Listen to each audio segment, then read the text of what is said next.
नमस्कार, कैसे हैं आप? मैं मनीष ठाकुर और इस समय मैं आसाम रोड पे हूँ। ये उत्तर भारत से पूर्वोत्तर की तरफ जाने वाला एक समय एकमात्र रोड ये है और इस रोड को जिस जगह से मैं अभी गुजर रहा हूँ वो बेगूसराय से पूर्णिया की तरफ के जाने वाला ये रास्ता है। और मेरा बचपन चूंकि बेगूसराय में बीता हुआ है, मेरी पढ़ाई लिखाई, मेरा पूरा बचपन लड़कपन मेरा इस शहर में बीता हुआ है। और इस हाईवे पर मुझे याद आता है जब से मैं चल रहा हूँ, कभी मुझे याद नहीं है कि ये हाईवे कभी भी 4-5 किलोमीटर भी सही रहा हो एक जगह से। अभी मैं लगभग 2 घंटे से ड्राइव कर रहा हूँ और इतना सुकून ड्राइविंग में मुझे, चूंकि इस रास्ते पे कई बार मेरा निकलना हुआ, कई बार जाना हुआ, तो ये बदलाव मुझे दिख रहा है कि कम से कम ये मानते थे कि पूरे देश में सड़कें बन रही है, नेशनल हाईवे पूरे देश में बन रहा है। अभी मैं पिछले लॉकडाउन के दौरान भी मेरा जाना हुआ था इस रास्ते से लगभग 1 साल पहले। उस दौर में भी बहुत बुरा हाल था और 1 किलोमीटर भी गाड़ी चलाना बहुत मुश्किल होता था। उससे पहले भी 6-7 महीने पहले मेरा जाना हुआ।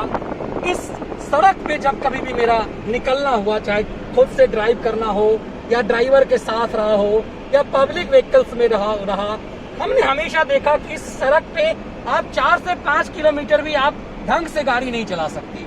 लेकिन मैं लगभग 2.5-3 घंटे से ड्राइव कर रहा हूँ और ये महसूस कर रहा हूँ कि ये बदलाव हमारे देश का है, ये परिवर्तन है जो कम से कम बिहार जैसे स्टेट में हम ये मानते थे कि चूंकि गुजरात जाना हुआ कई बार, जब हम यूपी के सड़कों से भी गुजरते हैं तो पाते हैं कि यूपी में भी नेशनल हाईवे बेहतरीन हो चुका है। और रोना ही आता था कि आसाम जाने का एकमात्र रास्ता है। आपको सर्जिल इमाम याद होगा, जो शाहीन साजिश का जो स्क्रिप्ट राइटर सर्जिल इमाम, यूएपीए में गिरफ्तार सर्जिल इमाम, इसी रोड को जो आगे जाकर के सिल्लीगुड़ी में टच करेगा ये रोड, वहीं पर उसने कहा था कि चिकन नेक है ये। तो ये जिस रास्ते से मैं गुजर रहा हूँ वो चिकन नेक का रास्ता है, ये एकमात्र रास्ता जो भारत के उत्तरी हिस्से से भारत के पूर्वोत्तर की तरफ जाने का है, जो भारत की 7 राज्य हैं, ये एकमात्र रास्ता है। और कमाल की बात है कि कभी भी इस सड़क पे हमने ये महसूस नहीं किया कि हम ढंग से गाड़ी चला पाएं, या फिर हम यदि सरकारी वाहन में हो, प्राइवेट व्हीकल्स में हो, तो कभी भी हमें ये नहीं, पब्लिक व्हीकल्स में हो, कभी भी हमें एहसास नहीं हुआ। आज जो सुकून मुझे मिल रहा है ड्राइव करते हुए, जो सुकून मुझे मिल रहा है लगातार ड्राइव करते हुए, इससे ये लगता है, सवाल ये नहीं है कि सड़कें खाली हैं थोड़ी सी, सवाल ये है कि सड़कों पे ये जो 4 लेन सड़क है वो कम से कम एक बेहतरीन तरीके से डेवलप किया गया है। और सालों से ऐसा लगता था कि हमेशा इस रोड पे रिपेयर ही हो रहा होता था। सालों से हमने देखा कि कभी क्या ये लगता था, कभी क्या ये सड़क बन पाएगी क्या। ऐसा लगता था कि हमारी सरकारें हैं कैसी कि पूर्वोत्तर जाने का एकमात्र रास्ता है ये, और उस रास्ते के लिए भी सरकार यदि नहीं सोचती है तो ये क्या है।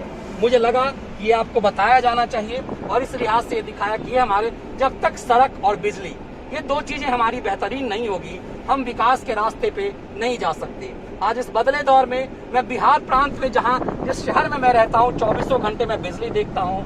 गांव-गांव में 24 घंटे आमतौर पे बिजली, ये सपना हुआ करता था। और ये जब सड़क और बिजली, ये 2 चीजें जनता को उपलब्ध होती है तो विकास का रास्ता यूं ही तय होने लगता है। बहुत बहुत धन्यवाद।